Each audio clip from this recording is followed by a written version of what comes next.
আমির শরীয়ত north India নারায়ে তাকবীর নারায়ে তাকবীর मौलाना मुश्ताक अनवर साहेब मौलाना मुश्ताक अनवर साहेब सभापति आसाम राज्यिक जमियत उलामा हिंद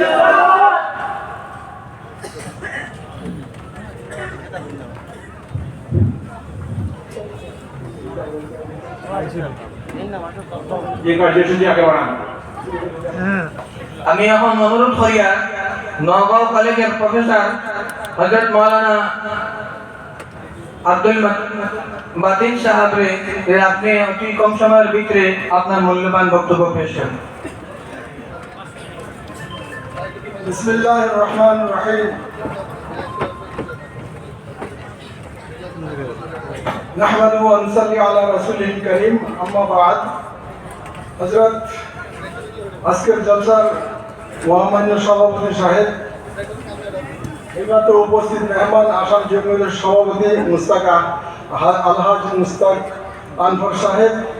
ওলামায়ে কেরাম মাদ্রাসার প্রিন্সিপাল প্রমুখ শিক্ষক সকল ছাত্ররা আর উপস্থিত আমার সম্মুখে শ্রোতৃবৃন্দ এখন সবাই অপেক্ষায় আছি হযরত আমির শরীয়ত সাহেব তিনি যে মঞ্চে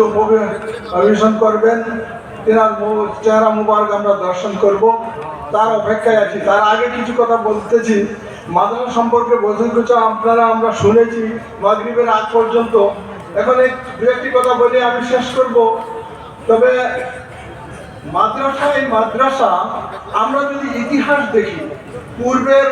যে ইসলামিক শিক্ষার ইতিহাস যেগুলো অতীতে ছিল, যেমন জামিয়া আজহার কায়রো, আপনার জামিয়া তুনিসিয়া, জামিয়া আরাবিয়িন, এটা আফ্রিকার আপনার ইসলামিক শিক্ষা কেন্দ্র ছিল। তার ইতিহাস যদি আমরা দেখি তবে আমরা পাইব ইতিহাসের মধ্যে যে কোনো